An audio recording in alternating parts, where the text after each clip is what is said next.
नमस्कार। आज हम हिंदी भाषा की 7वीं कक्षा की पाठ्य पुस्तक ज्ञान सागर के पाठ 4 बातूनी के अभ्यास के प्रश्न करेंगे। अगर वीडियो आपको अच्छा लगे तो लाइक और कमेंट ज़रूर कीजिएगा। तो आइए पाठ के प्रश्न शुरू करते हैं। हमारा पहला प्रश्न, लेखक ने सज्जन को क्या काम करने के लिए कहा और क्यों? तो इसका उत्तर है, लेखक ने सज्जन को एक कागज लिफाफे में भरकर, या इसकी जगह पे आप लिख सकते हैं लिफाफे में डालकर, डालकर ज़्यादा उचित होगा, लिफाफे में डालकर उस पर एक निर्दिष्ट पता लिखकर डाकघर में छोड़ देने के लिए कहा था, क्योंकि वह लिफाफा उसी दिन छोड़े जाना जरूरी था और लेखक के पास समय नहीं था। अगला प्रश्न, सज्जन ने राजू से लिफाफा क्यों मांगा? उत्तर है, सज्जन ने राजू से लिफाफा मांगा ताकि वह लेखक के कागज को उसमें डालकर पोस्ट ऑफिस में छोड़ सके। ठीक है। अगला प्रश्न, लोग आमतौर पर दूसरों से यह प्रश्न क्यों पूछते हैं कि आप कहाँ जा रहे हैं?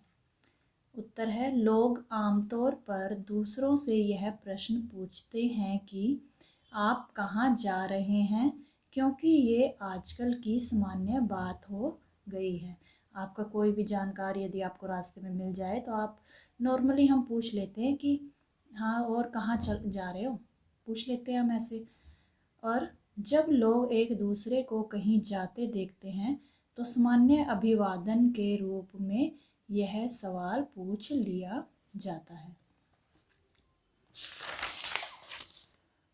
और यदि वे उनके किसी परिचित से मिलने जा रहे हैं तो उन्हें उनके बारे में जानकारी दे सके, कि यदि उन्हें हमारे किसी परिचित से मिलने जाना है और यदि उन्हें वहाँ का रास्ता नहीं पता तो हम उनको इस बारे में भी बता सकते हैं, उनकी जानकारी दे सकते हैं।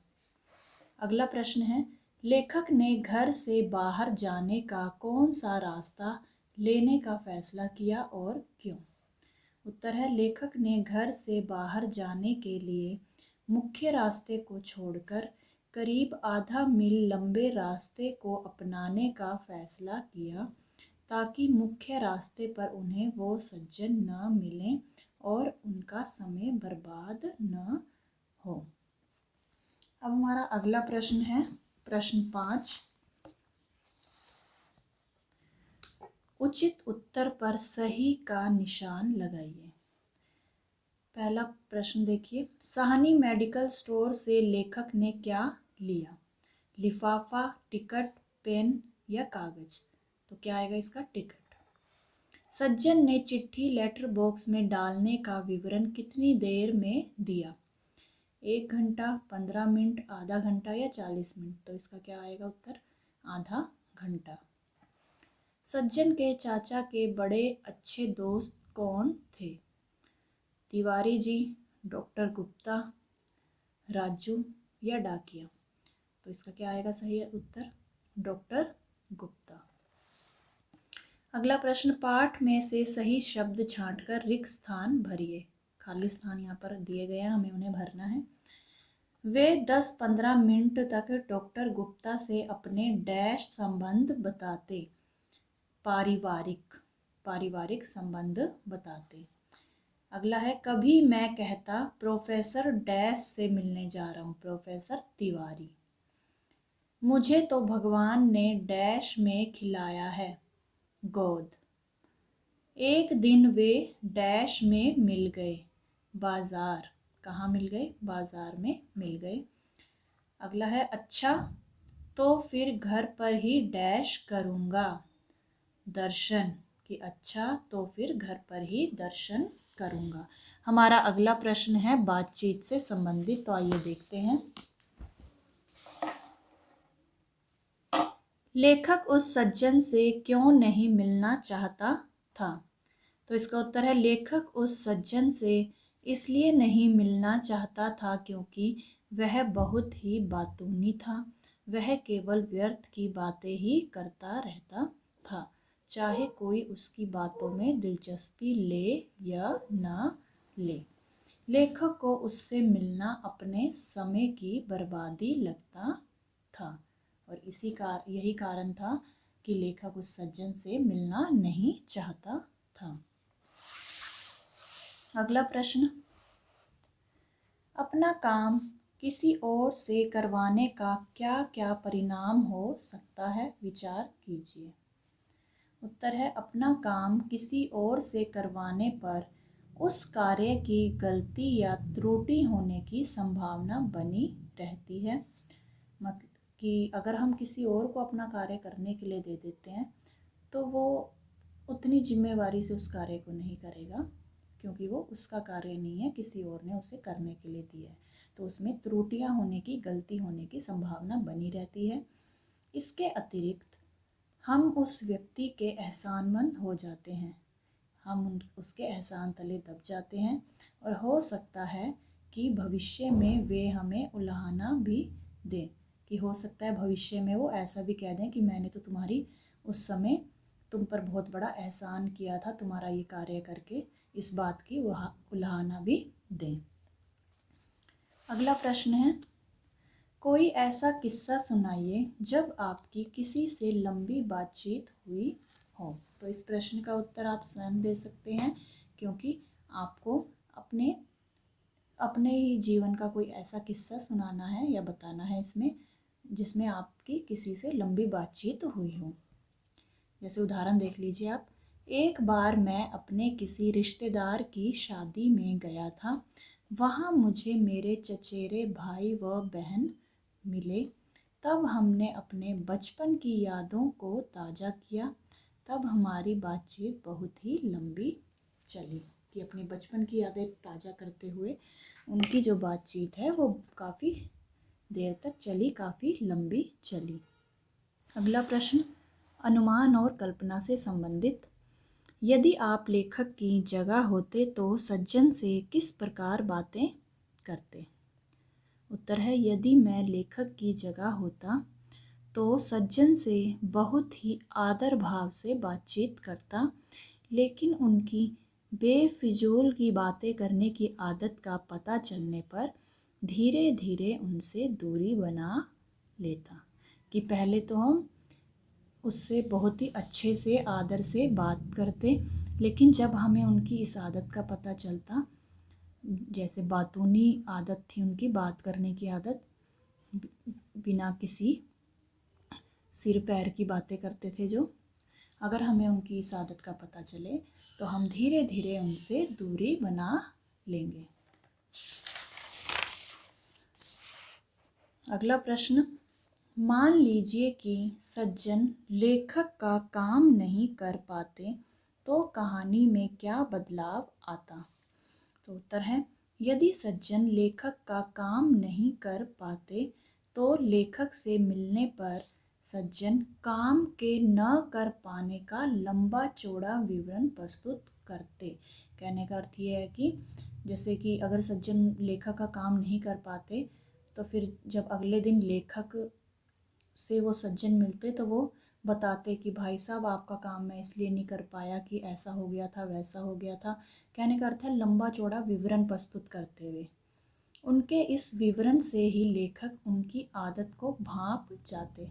अब जो उन्होंने इतना लंबा चौड़ा जो विवरण दिया है उसी से लेखक को पता चल जाता कि उनकी आदत कैसी है, और भविष्य में उनसे कोई भी काम करवाने से बचते।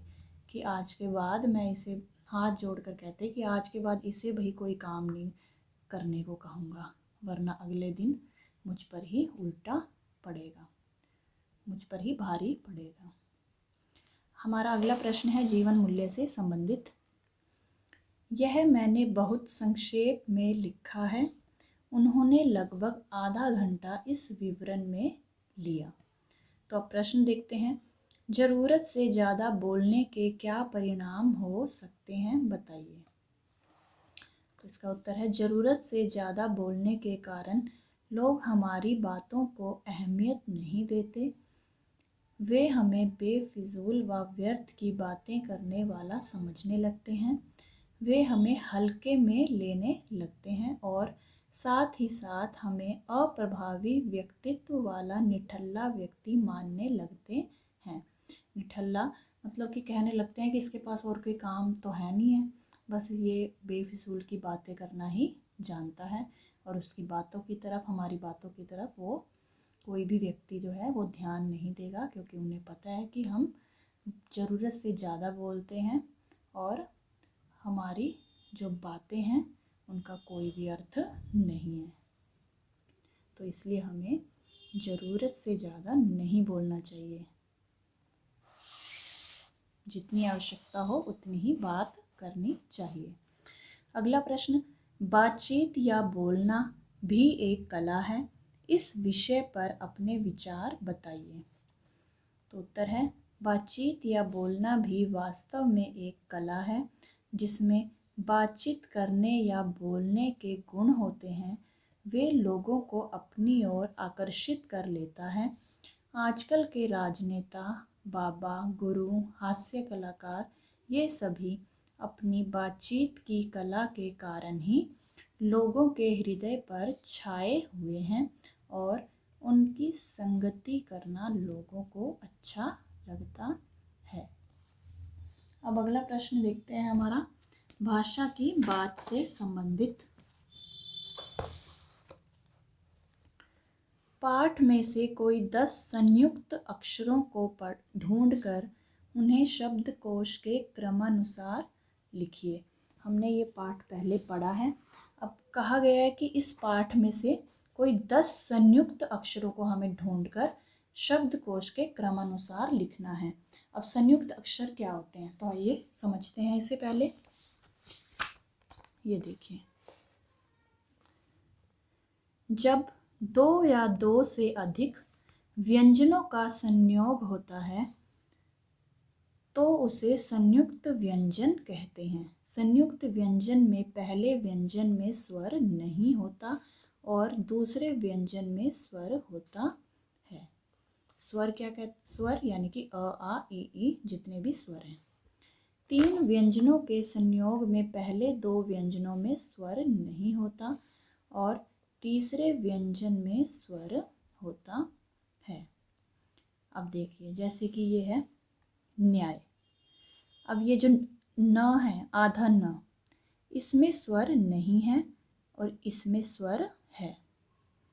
अब ये अमल, इस आधे म में स्वर नहीं है और इस ल में स्वर है। उसी तरह से सम्मान, इसमें स्वर नहीं है और दूसरे व्यंजन में स्वर है। स्वाद, इसमें भी देखिए आधा स व। अब इसमें जो आधा स है इसमें स्वर नहीं है, यानी कि पहले व्यंजन में स्वर नहीं है और दूसरे व्यंजन में स्वर है। तो जब 2 या 2 से अधिक व्यंजनों का संयोग होता है तो उसे हम क्या कहते हैं, संयुक्त व्यंजन। तो हमने पाठ में से उन्हीं 10 संयुक्त अक्षरों को ढूंढकर शब्दकोश के क्रमानुसार लिखना है।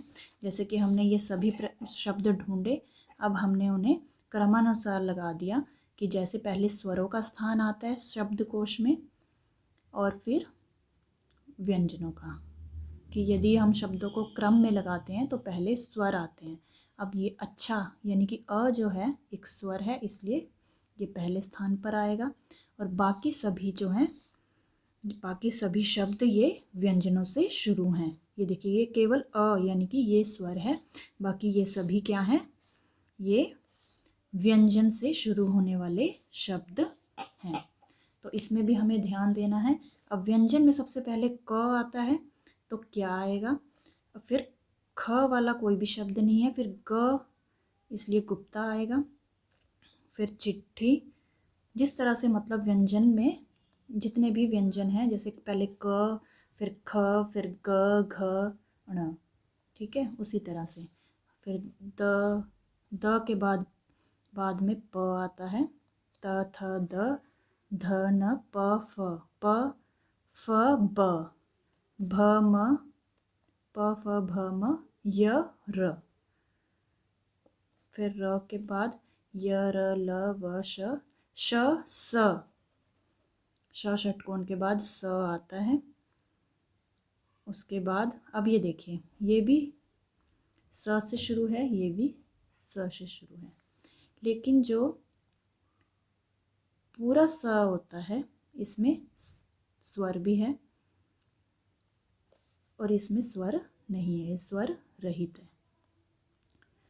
तो जो पूरा स आता है वो वाला शब्द पहले आएगा और आधे स वाला शब्द बाद में आएगा। ये बात आप ध्यान दीजिएगा, ठीक है। चलिए अगला प्रश्न करते हैं। नीचे दिए गए शब्दों के विलोम शब्द पाठ में से ढूंढकर लिखिए। विलोम शब्द यानी विपरीतार्थक शब्द। अंदर का, बाहर, पाताल, आकाश, विस्तार, संक्षेप, पुण्य, पाप। अब हमारा अगला प्रश्न है। नीचे दिए गए शब्द समूहों में से विशेषण व विशेष्य शब्द अलग अलग करके लिखिए। यहाँ पर हमें ये जो शब्द समूह दिया गया है, अच्छे दोस्त, आपकी चिट्ठी, हमारे चाचा, इतनी बात, भला आदमी। अब हमें इनमें से विशेषण को अलग करना है और विशेष्य को अलग करना है। अब आपको पता है कि जो शब्द संज्ञा या सर्वनाम की विशेषता बताते हैं उन्हें हम क्या कहते हैं? विशेषण। यानी कि संज्ञा और सर्वनाम शब्दों की विशेषता बताने वाले शब्दों को हम विशेषण कहते हैं। और विशेष्य किसे कहते हैं? संज्ञा और सर्वनाम शब्द ही, मतलब जिनकी विशेषता बताई जा रही है, वे विशेष्य कहलाते हैं। जिनकी विशेषता बताई जा रही है वे विशेष्य कहलाते हैं। यानी कि संज्ञा और सर्वनाम शब्द ही विशेष्य होते हैं। जैसे अच्छे दोस्त, इसमें अच्छे क्या है? विशेषण, और दोस्त क्या है? विशेष्य। दोस्त की विशेषता क्या है? कि वह अच्छे हैं।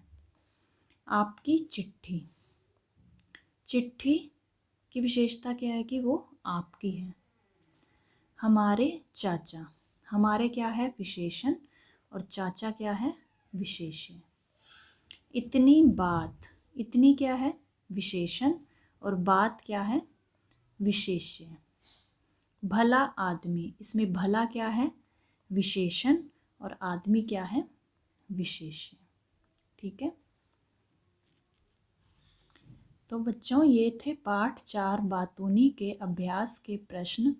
आशा करती हूँ आपको सभी प्रश्न अच्छे से समझ में आ गए होंगे। तो मिलते हैं अगली वीडियो में, तब तक के लिए नमस्कार।